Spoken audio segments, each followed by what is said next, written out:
We are talking about psychic awakening today. We're talking about psychic development.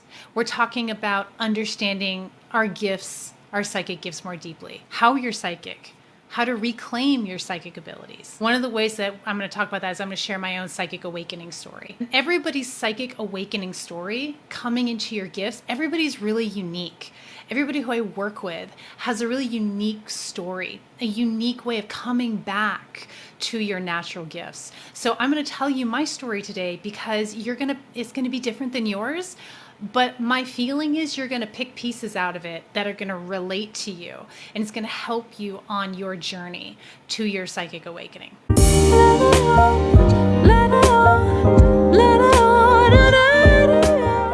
For those of you who don't know me, my name is Ingrid H. Turner. I am a practicing psychic medium for the last 10 years, and I am a psychic development teacher. I am here to work with a very specific type of person. The type of person who feels like a misfit, like the black sheep of your family, like you kind of never really fit in, people don't really understand you, and yet you feel kind of magical. You kind of know you're magical. You're highly creative, right? You're the people who I want to connect with, and I want to help you tap into your intuition. I want to help you tap into your psychic gifts so that you can slough off the burden of inadequacy, so that you can come fully into your own energy and step onto your world stage so that you can share your gifts with as big an audience as you can handle. Because you are here to express your magic. And so many of you, because you feel like such a misfit, so out of place in this world, you end up shrinking yourself, not trusting yourself, being confused about why you're not like other people. And I'm here to help show you why you're not like other people and why that is your gift and how to maximize, expand into your gift and maximize your impact on this planet, because that's what you're here for. And I've worked with enough of you and done this long enough and seen exactly who I attract and exactly who I am best at helping at to know precisely who you are. This is a progression, my loves. This is the very first debut of the Mystic Bitch Show. So keep coming back, because our psychic development work, we will continue to expand on this. And there will be more and more opportunities for us to work together, even outside of the container of this show. I'm really excited about this. This shit lights me up. And if you're here, I imagine it lights you up too. And then after this show, I have a psychic development masterclass that is heavily fucking discounted just for you. It's literally $11 to take a class with me.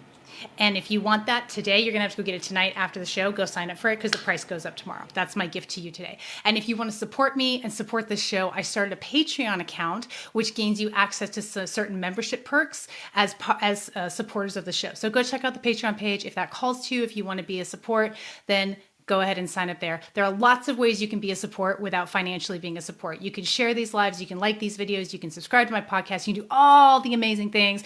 All of that is really, really juicy and yummy, and such a wonderful way for us to have a powerful, delicious, scrumptious energetic exchange. That's the groundwork. Let's get into it. This show got me thinking a lot about my journey with psychic mediumship. Like I said, I've been a practicing psychic medium for 10 years. It's been my full-time gig. That's all I've been doing. I've been doing psychic readings and I've been doing psychic development. That's pretty much it. I also write a lot of poetry, but that's sort of a different arm of Ingrid. That we're really focusing on the psychic stuff, which has been the majority of my life to date. In prepping for this show, I really wanted to tell the story of my psychic awakening because I knew it was going to help you. I knew that those of you who found me who are wondering if you have gifts, or pretty sure you have gifts, or not sure whether you trust your gifts, or not sure what is a psychic gift, or what is in your imagination, or what's a weird physiological thing, I'm going to help you with that. Okay, so I knew telling my story was going to help you on your journey as well. And we're going to have time for questions because everybody's journey is really unique. So I got to thinking back to when I was a kid and what I used to experience when I was a kid, and later on came to understand, oh my God, that was clairvoyance or claircognizance or what have you. I used to be a total loner. Like I really used to just love to be by myself. When I was really, really young, I used to take off out into the woods and just spend time by myself, just to get away from people. And it was because I was so sensitive as a kid. I was so sensitive. I had a really hard time being around a lot of people for a long time. I even had a really hard time being around my family members for a long time. And I used to go, just get out of there, get away, right? And I used to cry a lot. Ingrid, you're too sensitive. You're so sensitive. Control your emotions. Stop crying. Oh my God, I heard that over and over when I was a kid. You're too sensitive. You're too sensitive. My grandfather died when I was really, really little. I want to say I was like 5 or 6. And I remember going to his funeral. And I didn't know my grandfather. In fact, the only real memory I have of my grandfather is seeing him in the hospital right before he died. I was really, really small. I didn't know him at all. And I remember going to his funeral with my parents. And I remember just the feeling of sadness and grief. Even when I think about it now, I get choked up. The sadness and grief that overwhelmed my little self. And I just cried. My tears welled up my eyes. I started crying. And my mom, she didn't mean anything by it. She just asked a question. She said, "Why are you crying, Ingrid? You didn't even know him." And I remember feeling that was one of my first experiences of feeling I did something wrong. I don't belong. There's something wrong with me. And I tried to stop crying because she was right. I didn't know him. And I began to question, why am I crying? But I felt the grief so strongly. And looking back, I recognized that was my little empathic self at the funeral of a man where lots of people were sad and grieving for this man who was beloved in his community. And I was feeling all of that as a child. And it just sprung out of me. And all of my childhood, it was like every time somebody else was hurting, I was crying. I watched a sad movie, I was crying. I didn't even know why I was crying. Always emotional and upset. Such a crybaby as a kid. That's because that wasn't mine. That was me absorbing the energies and the emotions of other people around me and thinking it was my own. Yes, that's the sign of an empath. Needing to get away from people, finding people, even like people I love dearly, finding too much time with them overwhelming, crying, feeling all the emotions. Little empathic child. I remember I would be laying in bed and I'd just be kind of drifting off maybe, and I'd hear a voice outside my head. I'd hear a voice say my name. And it wasn't just like something in my head. It was in a voice outside of my ear like this. Ingrid. It scared the living bejesus out of me. Actually, to be honest, it still happens sometimes in adulthood. Still scares the living bejesus out of me. I still go, ah! Like see my glasses go flying, right? Really, really really scary. But hearing those voices, I would have songs looping in my head, that kind of. The other thing that used to happen for me is I used to have thoughts in third person, like somebody was narrating my life and narrating my activities. That's clairaudience right there, and that's mediumship as well. Spirits talking to you. This might be a ghost, might be a spirit. The way I differentiate ghost and spirit, by the way, is a ghost is somebody who has left the body and is still in the physical world, and a spirit has transcended the physical world and is back hanging out with grace, right? So the other thing is I used to see faces. Every time I closed my eyes, I would see faces. Or even sometimes just sitting there, just, doing whatever, faces would come into my head. And I thought, okay, I have an active imagination. Later, I came to understand that's not those stranger faces I'd never seen before. And I lived out in the middle of the woods with no power, with no TV. This was not just like random people that I'd seen or the scenes I'd seen from a TV. It was like, these faces would show up in my head. And sometimes they would talk and then they would be gone. And it was just like dive bombing all the time. And let me tell you about my first mediumship experience, like full on mediumship experience. So I still see faces in my mind all the time. In fact, I just came up with that I'm going to do for my Mystic Bitch podcast show supporters. So supporting me on Patreon, if you want to support me on Patreon, as low as $5 a month to support the show, and you'll get these bonus episodes. I was talking to my partner today. We travel together, and I said, every time we end up in a new place, I get dive bombed by these spirits. I get this influx of spirits coming in, so many like faces and voices, and just so much coming through. And occasionally, I'll start telling him about them as I'm receiving them if they're really intense. But I thought, what I should do? I should do some bonus material for my podcast, where when I end up in a new place, I'm going to just do a live for my supporters, and I'm going to tell them about the spirits that are here, describing them, doing mediumship, doing, channeling the messages, whatever comes through. Because it turns out this stuff is really interesting, and you can do that if you're a medium, right? My first like full-on mediumship experience, though, was really interesting. I was 7 years old. And tell me if you've ever had anything happen like this before. Okay? I was 7 years old, and I had a little bit of a fever, right? So I wasn't very like in my head, right? I was sort of, just a little bit. And I remember walking across the living room, and I was going to get something. I don't remember what it was, but I was walking across the living room going to get something. And I stopped midway across the living room, just stopped in my tracks because I saw clear as day this man in my mind. And I can still remember the clarity of the spirit that showed up. And he was a man in his sort of like mid 30s. He had dark hair that was growing out a little bit longer. And he was holding a woman that I understood to be his lover in his arms.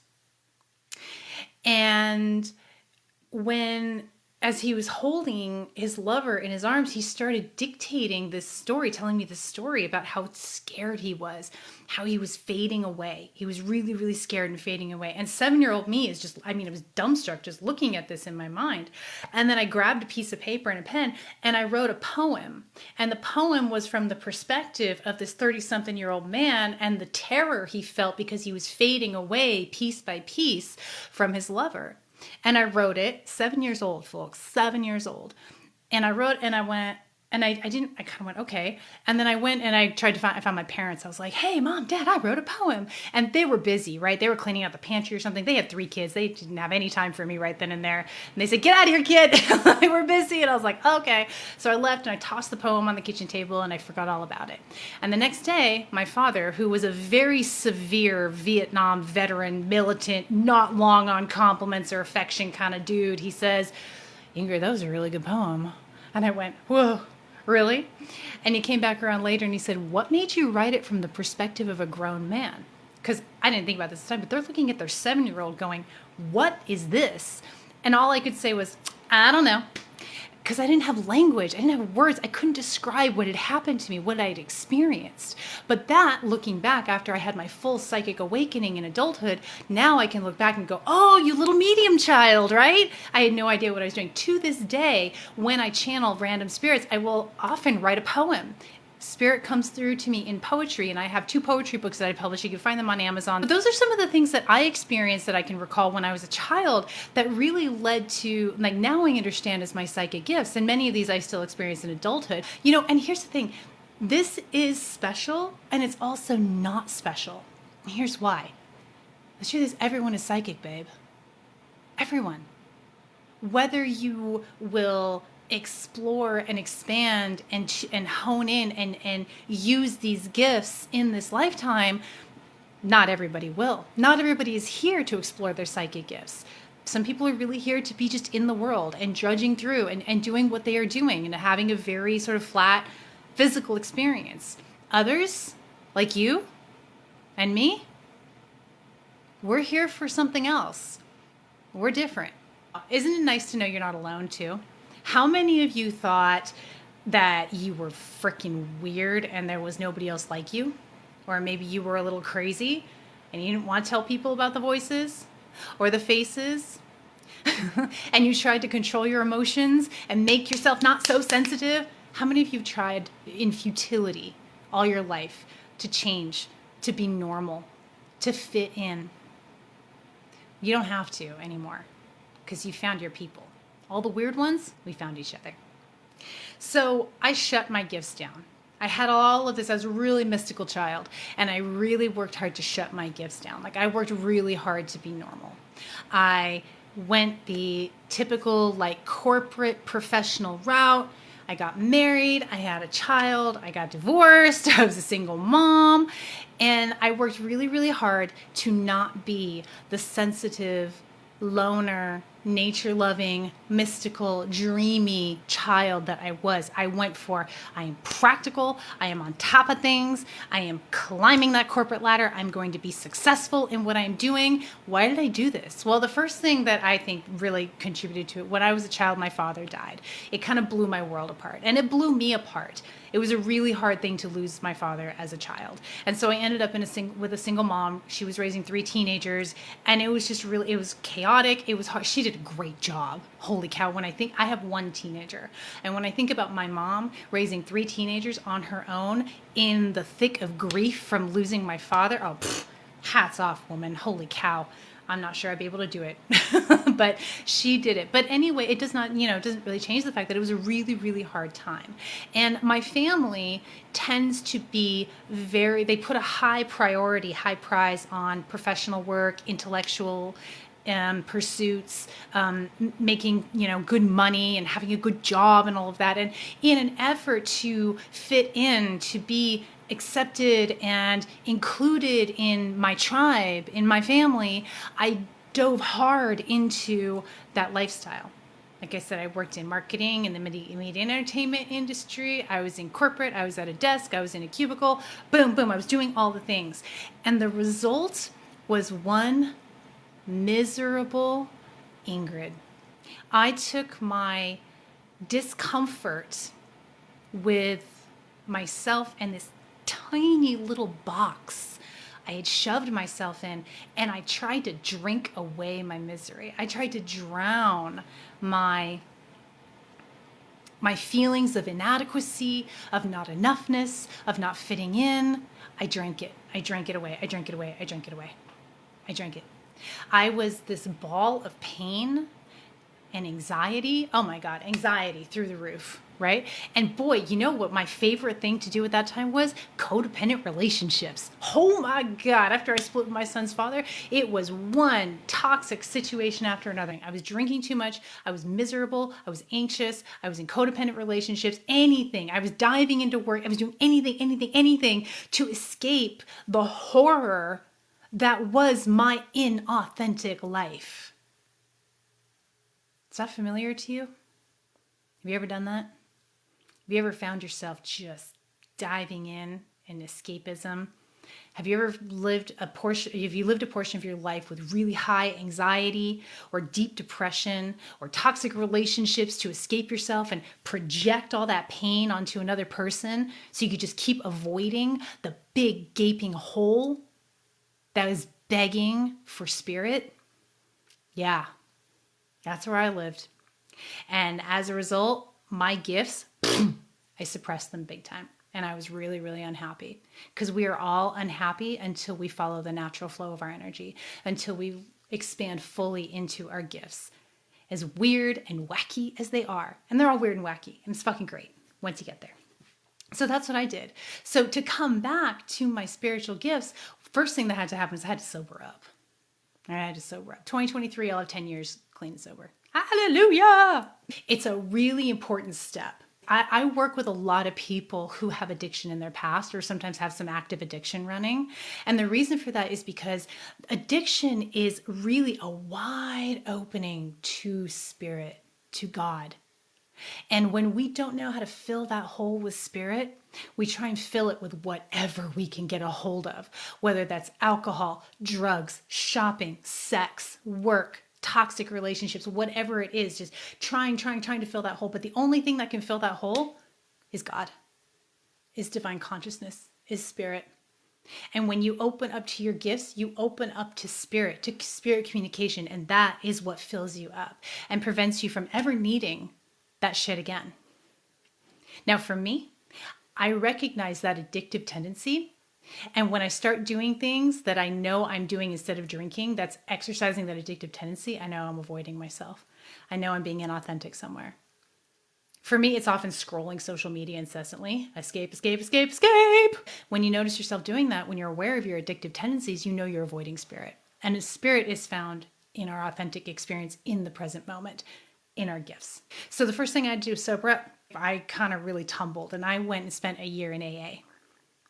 Now, AA has like a mixed reputation. A lot of people who I work with are not into the 12-step program, but I think that's a lot of programming personally. If you actually go through the 12-step program, what you're going to find is based on Buddhist principles. And it's a really powerful way to dig underneath your own bullshit so that you can get honest with yourself. So I went into AA, I got myself a sponsor, I went through those 12 steps. And the thing that was really helpful for me to go to a 12-step community was the people there, because I had to learn how to do life without drinking, how to do people without drinking, and that took a little bit of doing. So I spent a year there before I outgrew it, and I started to go rumble, something else, something deeper, And that's when shit really got intense. I had a friend, and she was a very spiritual friend. She was a psychic, right? And I really, really liked her. I thought she was really cool because she was psychic and I was really into her. And she is like one of my nearest and dearest. Her name is Lisa Greenfield. Her website is truthinhand.com. Oh my God, she is just an angel incarnate. And she's a beautiful human. I'd love to get her on here to do an interview sometime. We'll see if we can get her on here. But anyway, she kept asking me, she says, hey, Ingrid, do you want to go to this shamanic journey? And I kept going, no, that's not for me. I don't want to do that. Nah, that's not for me. And then she goes, okay. But she kept asking me. She was persistent. And then finally, she asked me one day when my son was up visiting my mom in Northern California. I was living in Southern California at the time. And out of my mouth popped, yes, before I had any time to judge it. Out it came and I went, oh, I guess that's what I'm doing. So I went to this shamanic journey with her. I went to this first meeting prepared to be unimpressed by whatever shaman was there to do his spiritual guru shtick, right? I was really ready to be unimpressed. So I show up there and there's about 40 other people there and I'm like this the whole time, right? And we all gather in a big circle. And this little Peruvian man, he's talking to everybody individually going around the circle. And what I kept watching people do is put him on a pedestal and he'd just take himself right back down. And I was like, wow, he did it over and over again. And I couldn't help but be like, oh, I guess I'm a little impressed. And he went around to every single person in that group and he remembered everybody who he'd worked with. Now he does he works with hundreds of people every year.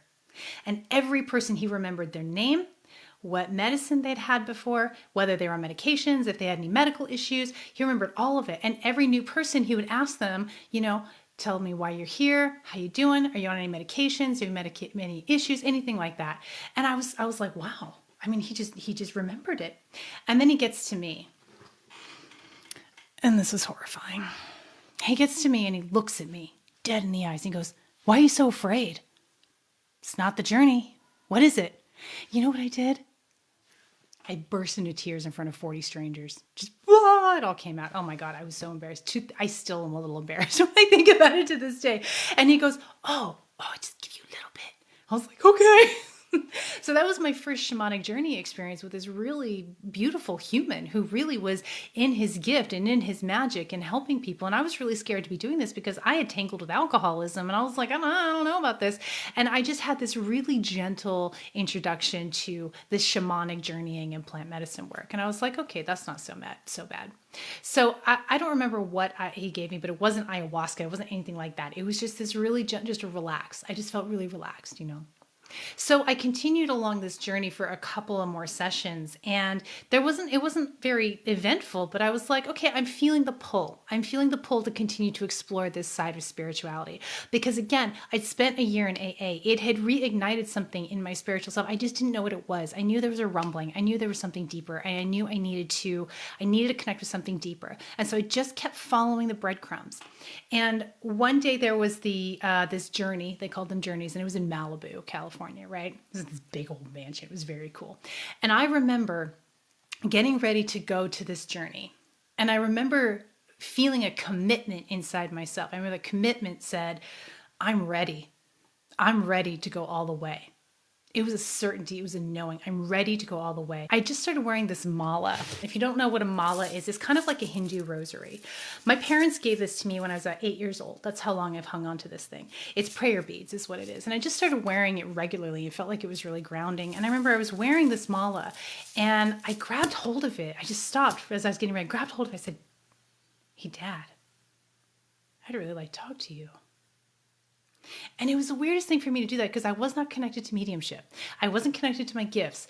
And then I remember going, I was dumb. I just continued getting ready. That was ridiculous. Now, this is the part of the story where I always start crying. So I drove to Malibu and I got there. And before I got there, what they told me when I got there, they said, wow, this big raven came into the house and just hung out in the corner and we couldn't get it out until right before you arrived and then it left. And what's really amazing about this is after my father died, every time my family and I saw ravens or crows, we're like, oh, there's dad. Oh, there's dad. And interestingly, I didn't even put it together when I got there. I just went, oh, that's weird. So this raven had hung out there and then had taken off. They got it out of the house, but right before I got there. So I get there and I was really uncomfortable. I was all by myself. I didn't know anybody there. I was like, oh, this little ball of anxiety. And we sat around in this circle. And when I remember the same shaman, right?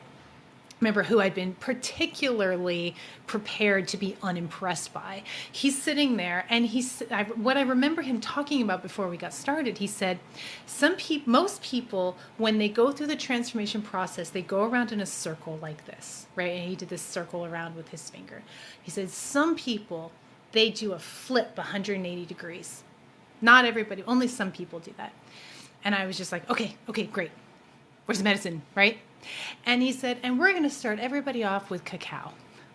And if you guys know anything about plant medicine, you know that cacao is a sweet little heart opener with no psychotropic effects whatsoever. It's just chocolate, basically, right? It's just a very spiritual, energetic experience. I was so disappointed. I was like, but I'm ready. I want to do it. And I just had to just chill out and slow down and just be where I was. So I just sat there in the middle of this group of people. There were a lot of people there. And I'm sitting there just feeling really uncomfortable. And this tiny little woman saddles up to me. I didn't know her name. I'd never met her before. She didn't know who I was. There was no sign-up list. It was just, show up. And she saddled up to me and she goes, hi. I said, hi. She said, would you like some energy work? And remember, at the time, I'm just starting my spiritual journey. Okay. So I said, okay. She goes, okay, lay down. And so I'm on the floor and I lay down. And I mean, this woman was tiny. She was the most adorable human. I wish I remembered her name, but she was just changed my life. She put one hand on my belly, on my sacral, and one hand on my heart. And she just held it there. She had this smile on her face. And I'm just feeling uncomfortable. And after a few minutes, I start to feel some shifting happening in my body. It was like tectonic plates were breaking apart. And I was like, ooh, that feels really intense. She goes, yep. She was adorable. And then she goes, oh, your dad's here. Now remember, I don't know this person. She does not know me. She starts channeling my father. She starts telling me things she could not possibly know. There's no sign up for this event. We are not connected on social media. I do not know this person's name. She does not know my name. And she starts, and I go, what? And so she goes, yeah. And as she's channeling my father, energy of my father, and I know it's him because when your loved one comes through, you can feel it. She gave me all the evidence. There's things she could not have known. And she's laughing because he's making her laugh, and I'm bawling, and I'm a snot face, and I'm just like breaking open on all levels. Like the energy was just cracking like this as she was doing this energy healing. And I'm going, tell him this, because I'm thinking she's the only one, must be the one who can talk to him, not me. And then she stops, like she just dead, blank face. I've never seen a face go so blank before. And she goes, nope, he doesn't want to talk to me anymore. He wants to talk to you. And as I said the words, I can't do that, I felt and saw and sensed this white light come in through my crown chakra, down into my body, and blast me open. I shattered that day, and bam! All of my gifts came roaring to the surface. I saw everything. I felt everything. I heard everything. I knew everything. I was tapped into the infinite like I have never been before and haven't been before since. And boom! And that whole night I reconnected with my father. Spent the whole night channeling and learning, and boom, boom, boom. And I never lost him. I never lost that connection. And that was my spiritual awakening. And that was my psychic awakening. Now, here's where this was challenging. It is a beautiful story, and I'll never forget it, and I don't regret it. But I went into what I could only describe as a spiritual psychosis for about 2 years. Definitely for like 6 months to a year. But it took me a solid 2 years to ground myself in so that I could do this work with you. Because when I blasted open like that, I was out here having a great time in spirit, but I wasn't any use to anybody. Here's where I was really fortunate, folks. I happened to be surrounded by people who did not medicate me and commit me. I was surrounded by people who got it. Okay.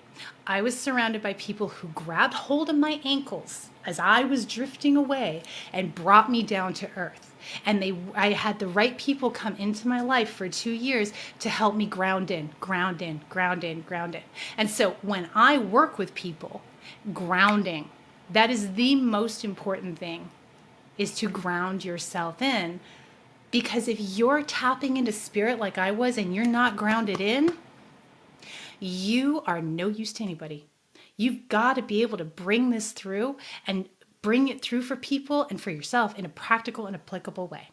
I couldn't work for 2 years. I was out there, man. But now that I've grounded in, that experience is enabling me to help you awaken to your psychic gifts so that you can be grounded and get to work right away. And if you're already awakened to your psychic gifts and you're having a hard time grounding, I can help you with that.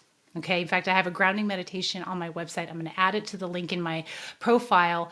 Just a free grounding meditation. You can have it. It's the most important thing ever, is to be able to ground yourself in as you are awakening to your psychic gifts. Grounding is number one priority. You don't have to go through the wasted time of cracking open a spirit and not being able to bring it through, not being able to bring it in and ground it in. And I know it's not the sexiest thing. I know that, but it gets really, really sensual with spirit when you are deeply rooted and grounded. Because here's the thing, we are not designed to house spirit like that. We are here in the physical world having a physical experience. It's really important to be in the physical world, even as we are connecting with divine spirit, with divine source energy.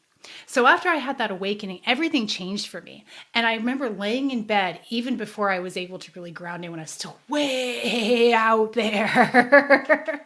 I remember going, this has to be my life. Everything has to come together and center around spirit. And it has. And it has. And the more I grounded in, the more I was able to be of service. The more I was able to heal myself, the more I was able to merge my income and my career and my family and my relationships, everything around divine spirit. Divine spirit, spirituality, our gifts is the most important thing in the world to me. And it's my whole life. This is a great format to answer your questions and give you some surface level stuff around your psychic gifts. If you want to really understand the nuts and bolts of psychic development, I have a masterclass that I am teaching. If you can make it live, that's the best. Even if you can't, I will send you the recording of the masterclass.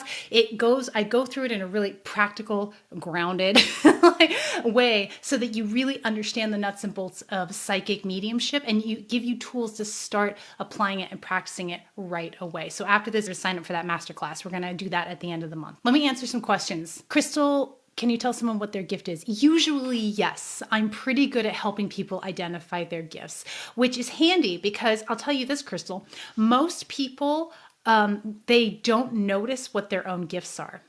Me, for example, I had no idea I was clairvoyant. I had been seeing faces and spirits all my life, and I was like, no, I don't really think I'm clairvoyant, because it was so natural and so normal to me. So it is helpful. I am able to help you suss that out and understand what your gifts are, and I can usually sense that.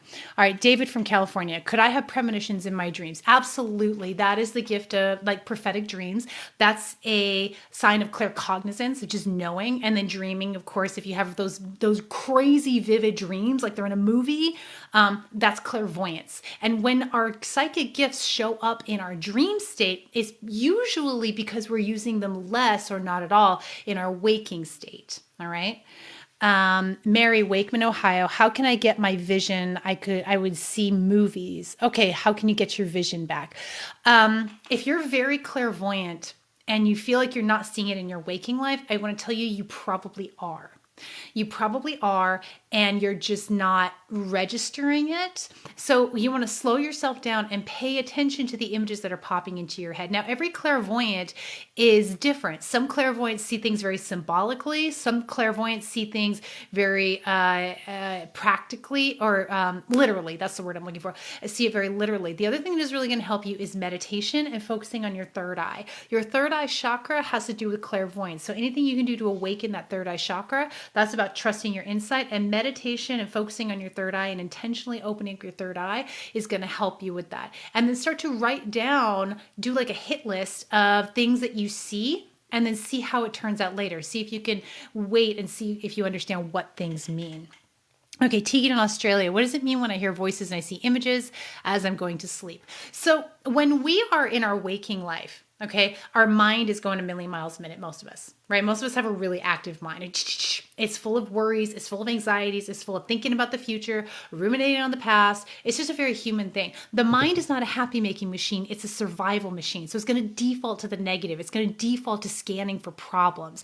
But what that does is that gets in the way of your intuition and your psychic gifts, okay? Because we live in a world where we have so much activity going on and so much we can think about and plan out and map out and pros and cons, all in your head, right? So when we're starting to go to sleep, when we are asleep or when we're meditating or when we're kind of drifting away, our mind levels go down. Right? When your mind levels go down like that, that's when you're going to be more able to sense spirit because your mind isn't in the way. And so your more natural gifts will bubble to the surface, which is why our gifts show up so much in our dream state or when we're just right away going to sleep. If you're hearing a voice outside of your head or inside of your head, but mostly outside your head, and you're seeing faces like that, your clairvoyance, which is the seeing, and clairaudience, which is the hearing, and your mediumship, which is connecting with spirit, are all sort of coming to the surface. So what you want to do is, if you want to slow this down and not be so jarred by it, meditation is really, really good.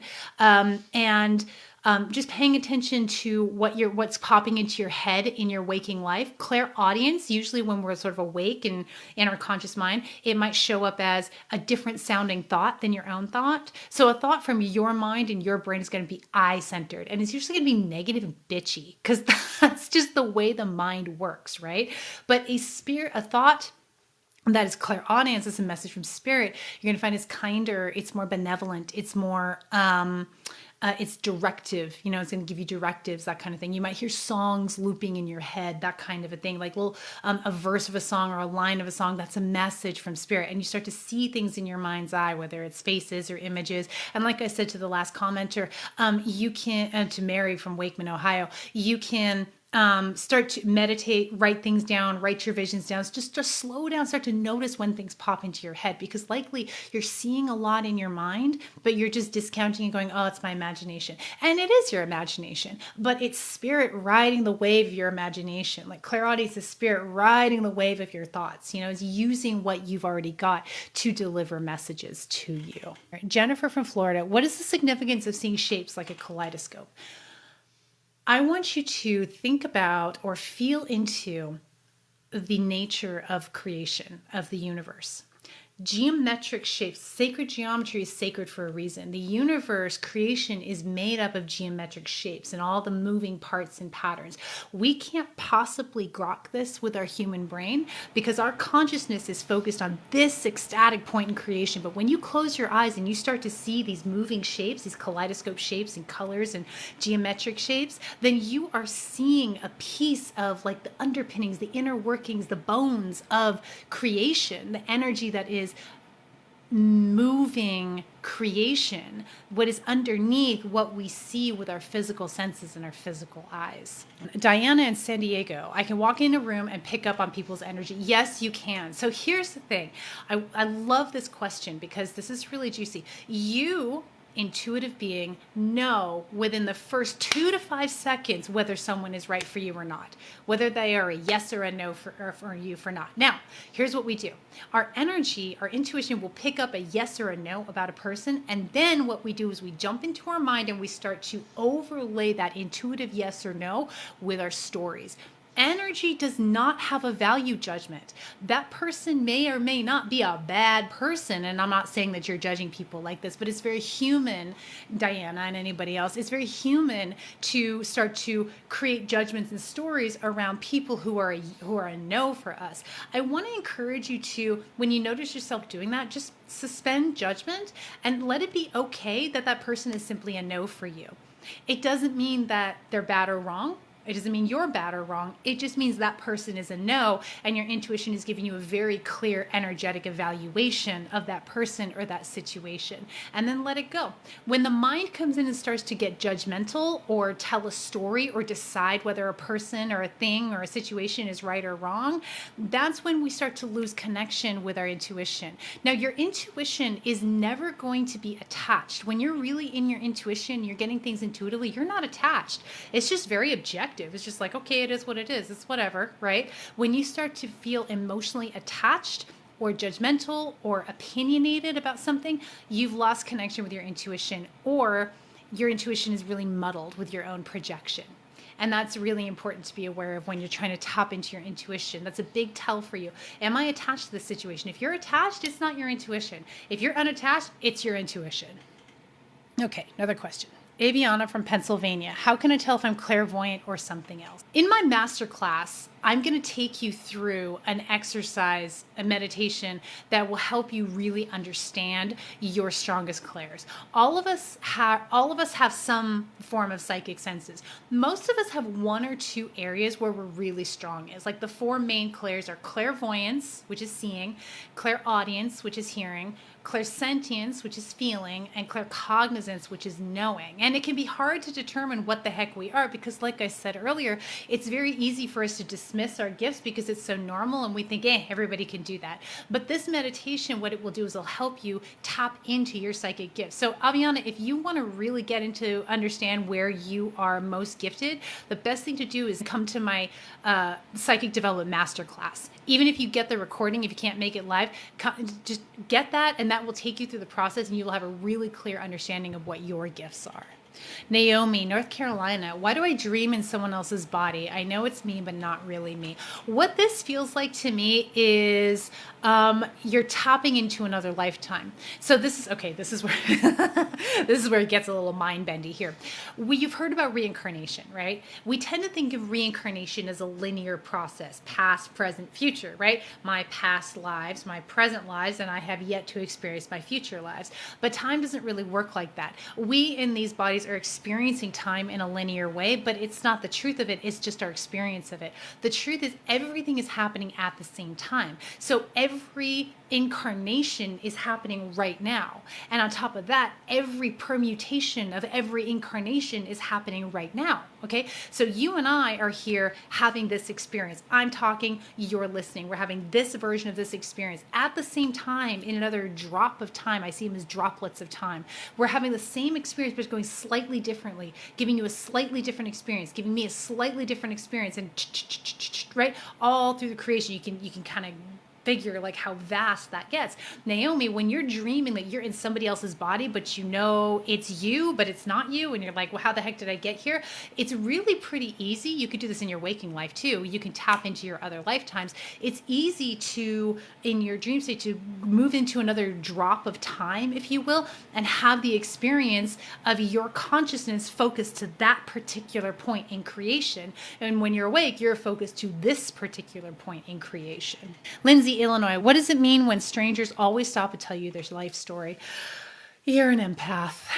Empaths are the healers of the psychic world, okay?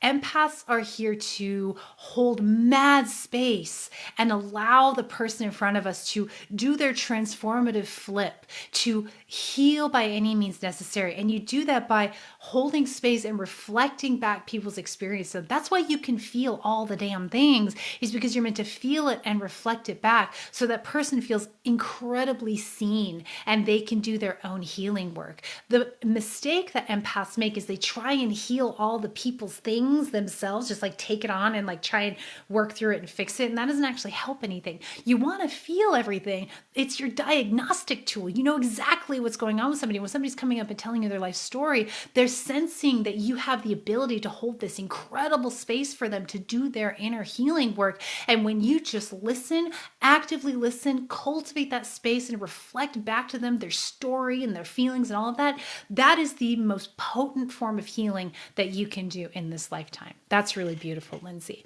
And if it gets to be too much, you can always say no. Like, boundaries are not a bad thing. You're not always going to be in the space to hold mad space for somebody, you know, who needs to feel their feelings. And this isn't about you fixing them.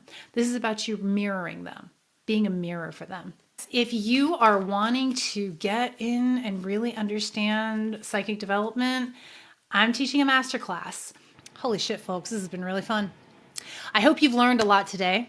I hope I got to answer some questions. And even if I didn't get to answer yours, I hope that what I did answer has been really helpful. Next week, I have an interview. Okay. It's a segment I'm calling Mystics in the Wild. I have a huge roster of incredible mystics, psychics, healers, writers, creatives who are tapped into their gifts and using them in really interesting and unique ways. Next week, I have Monica Carlos coming on. Monica Carlos is a witch. She's an author. She's a healer. She's a coach. She's all kinds of wonderful things. And we're going to talk about how she uses her gifts of channeling spirit in her creative work, in her creative writing. She taps into other dimensions and writes books, right? How cool is that? This is the Mystic Bitch Show. And listen, if you really want to learn psychic development in a clear, concise, practical, applicable way, I will take you through the nuts and bolts of psychic development in my masterclass. But that is my gift to you because this is the debut motherfucking Mystic Bitch Show. So thank you so much. I am so looking forward to seeing you again. And